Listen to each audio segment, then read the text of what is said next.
Good morning. Today we are embarking on a track day at Sonoma Raceway. I'll be with Speed SF, and this weekend is kind of their JDM weekend for 4th of July. Today specifically will be S2K day, so although there isn't a set running group for S2000s, there'll be a ton of S2000s on the track today, along with like a broader car meets, and followed up on Sunday, July 5th by JDM day. Will there be a ton of JDM cars celebrating JDM heritage. I of course will be in the S2000 for the first time at Sonoma Raceway, which is super exciting. In terms of just things that have changed with the car since the last track day, I'm super excited to kind of announce that my 245 OEM squared setup will be making its debut today. I had my extra set of rear OEM wheels bored out in a machine shop, and I did a ton of testing, both at full droop, at full compression, lock to lock, and then I did some back row testing with the car, and it looks like everything is clearing really well. That with the help of a 3mm spacer on both sides and steering rack limiters. So I'm pretty confident that this setup won't rub anywhere and should clear all the major components that I'm running, right? OEM upper control arms and the OEM shock collars with my lowering springs. I also set up a new alignment. So my alignment is a bit more conservative than it was last time. I'm running negative 2.5 degrees of camber in the front, and then negative 2 degrees of camber in the rear, with about total toe in of 23 degrees. So it'll be a lot more planted than the last time we were at Thunder Hill, which was like a very fun but uniquely oversteery mess. I changed out my Extreme Contact Sports. I am running Vitour V02s. They're the ultra high performance 320 tread wear tire, and I'm running that in 245/40/17 squared setup, like I mentioned earlier. I think last little bit of adjustment that I did before this event was getting my brakes dialed in, at least to the best of my ability. I did 2 separate brake beds for this car. I sanded the rotors down by hand. I really tried to get rid of the street compound transfer layer on this car that kind of bricked the brakes at Thunderhill East, and I think a little bit at Buttonwillow as well. So I'm hoping that I get that really good G-Log R10 braking performance like I'm so used to. But other than that, I think I'm good. Really hoping for a great day today at Sonoma. I'm super excited to bring this iconic car to such an iconic track, and just have a lot of fun. So I'll check back in the paddock once I made it there. Oh, so I ended up getting a garage. I'm in garage 14, which is pretty cool. First time renting a garage here at Sonoma for $100 in this weather. I kind of thought, why not? So we're here. All right, I'll be starting the day today at 27 PSI with my 245 squared. It's a bit overcast today, 55 right now with a high of 79. So it should get a bit sunnier today. Fortunately, the track is dry, so there's no mist or any dampness, but the track will be cold. So really gonna be focusing on feeling the Vitours out and the 245 setup all around.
actually, as a overall for the session. I want to refrain from giving an opinion, a definitive opinion on the Vitours just yet with just one session, granted the first session, so, you know, not pushing, I would say probably 75-ish% of the pace. I did feel that they understeered a good amount and they took a while to warm up. So about halfway through the sessions, you can see that my lap times were increasing. That's because it seems like they just need a little bit more time to warm up than even the Conti ECs.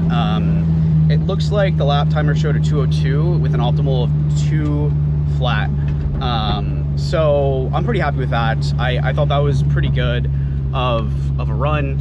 And I'm excited to see how the tires progress throughout the day. The brakes felt pretty good too, so it looks like I bed my brakes in halfway decent. Okay, so because the car is suffering from a little bit of blow-by, we're gonna ghetto rig this oil filter, because I've, in typical fashion, left my oil filter or whatever. It's not here. Spec Miata, right? Of course. So it only burned like 100 mils, and I have this EMS oil. So just do a quick little fill, just a little bit, top it off. But this explains actually a lot of the burning issues that I had, because I noticed that it burned, but I never got to see the footage of what it looked like when it was burning. So that should be more than enough to get it dialed in.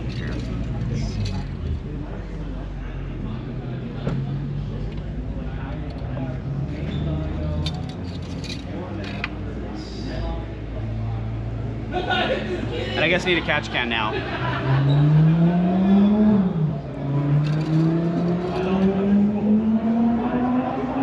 Nice, that's like the perfect amount. Cool, all right, problem solved. See if it does it again. Maybe I'll just fill it up just a little bit more, just so that there's a little bit of an excess.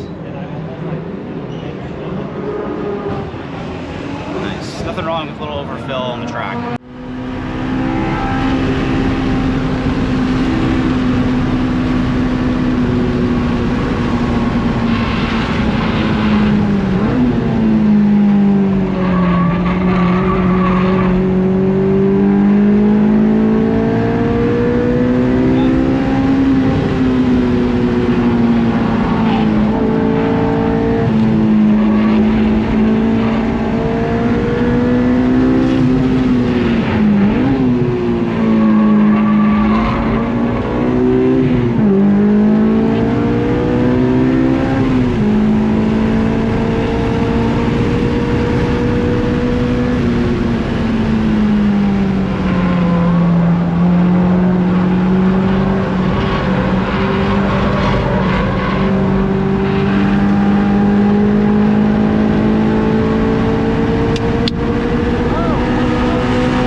So I finished session 2 with a 59 dot something.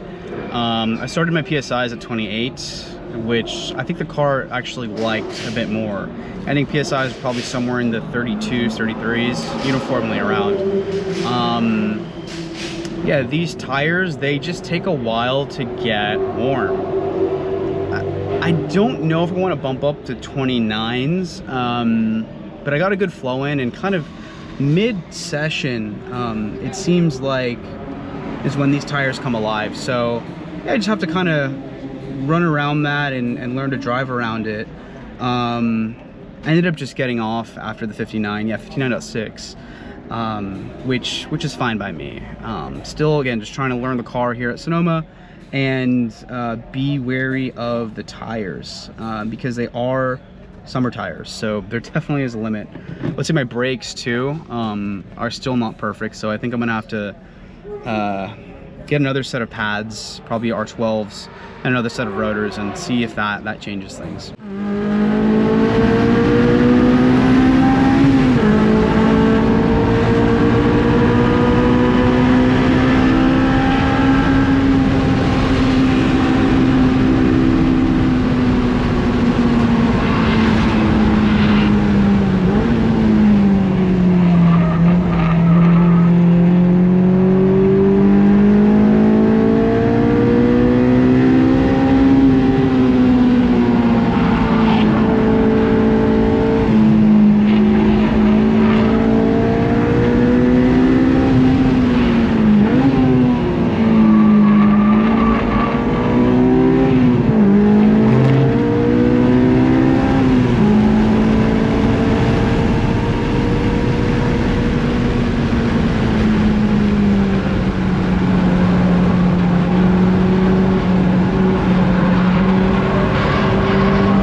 Well, that concludes the track day at Sonoma.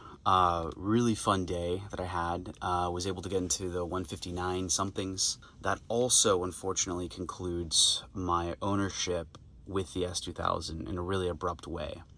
The car was involved in a wreck on the way back home from Sonoma at the last intersection before our house. The car, is totaled. It's gone. It's been shipped to Copart, and somebody's bought it already, actually.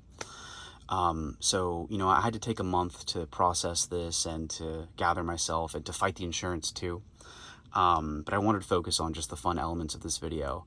I'll be coming out with a longer experience video about fighting insurance and the kind of trials and tribulations I had to go through over this last month. But yeah, that's unfortunately a wrap on S2000 ownership for me.